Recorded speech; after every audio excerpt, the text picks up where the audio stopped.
ডিম দিয়ে হালিম রান্না অনেক মজাদার এবং সুস্বাদু। দেখতে থাকুন আজ আমি ডিম দিয়ে কিভাবে হালিম রান্না করলাম।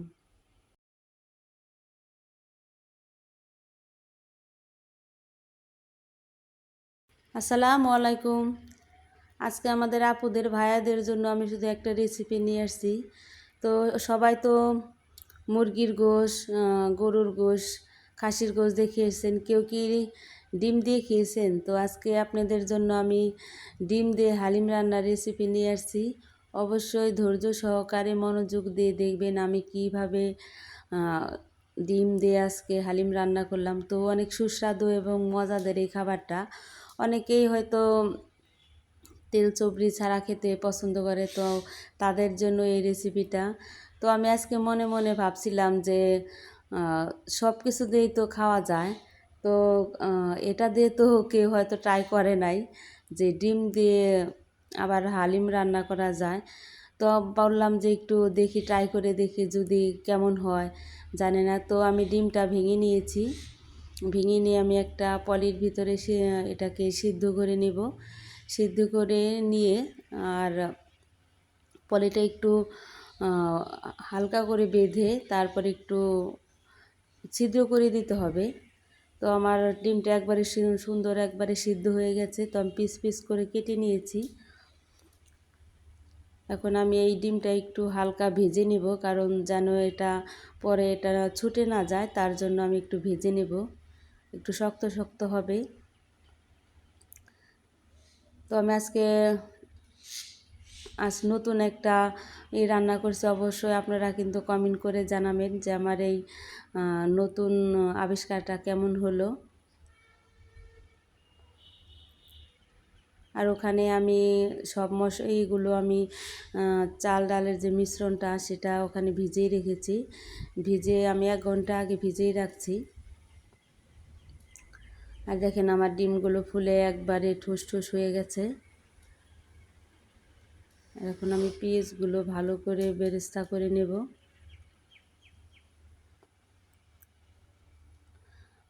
চেয়েছিলাম মাটির চুলায় রান্না করার জন্য, কিন্তু বাইরের আবহাওয়াটা একদমই খারাপ, তার জন্য ভাবলাম ঘরের ভিতরে রান্না করি।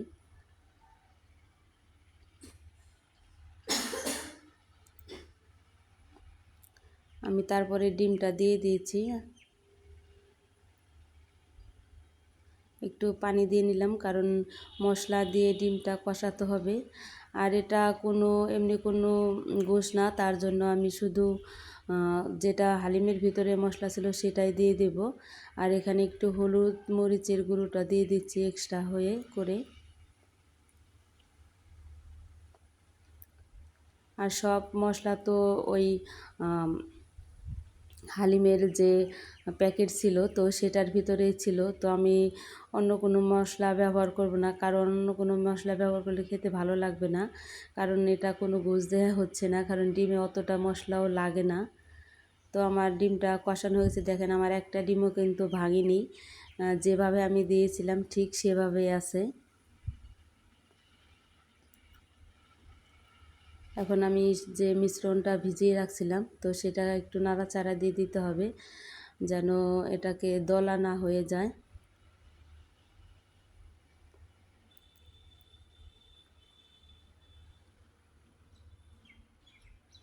এখন সুন্দর একটু নেড়ে চেড়ে আমি এটাকে মিশিয়ে নেব। কালারটা মাশাআল্লাহ অনেক সুন্দর হয়েছে, জানি না খেতে কেমন লাগবে।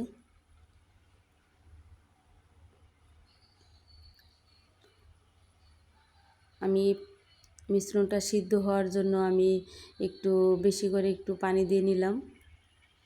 আমি একটু গরম পানি ব্যবহার করেছি, কারণ গরম পানিটা হলে এটাকে দলা হয়ে যায় না, তার জন্য আমি ঢাকনা দিয়ে ঢেকে রাখবো। তো আমি 5 মিনিট পর ঢাকনাটা খুলে নিয়েছি। দেখুন আমার হালিমটা একবারে হয়ে এসেছে। আর মাঝে মাঝে একটু নাড়া দিয়ে দিতে হবে, কারণ নিচে লেগে যাওয়ার সম্ভাবনা থাকতে পারে, কারণ মাটির হাঁড়িতে রান্না করছি।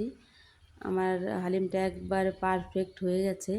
তো এখানে আমি পরিবেশন করার জন্য কী কী রাখছি।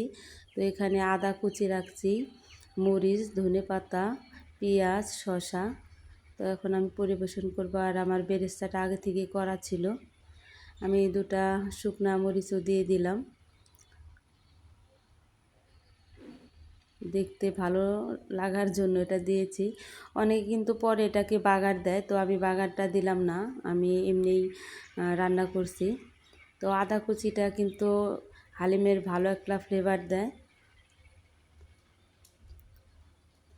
তো আমার আজকের হালিম রান্নাটা কেমন হলো অবশ্যই কিন্তু কমেন্ট করে জানাবেন। আর যদি ভালো লেগে থাকে তাহলে অবশ্যই একটা লাইক করে আমার পাশে থাকবেন। আর যারা নতুন দেখছেন তারা কিন্তু সাবস্ক্রাইব করে রাখবেন আরও নতুন নতুন রেসিপি পাওয়ার জন্য। আজকে শুধু রেসিপিই দিয়েছি, আজকে অন্য কোনো কিছুই দেখানো হয় নাই।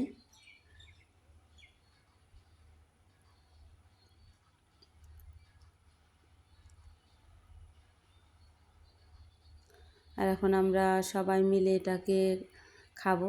তো আপনারা ভালো থাকবেন, সুস্থ থাকবেন। আর কত বলবো, একবার বলেছি যদি আজকের ভিডিও ভালো লেগে থাকে তাহলে অবশ্যই লাইক কমেন্ট শেয়ার করবেন। আল্লাহ হাফেজ।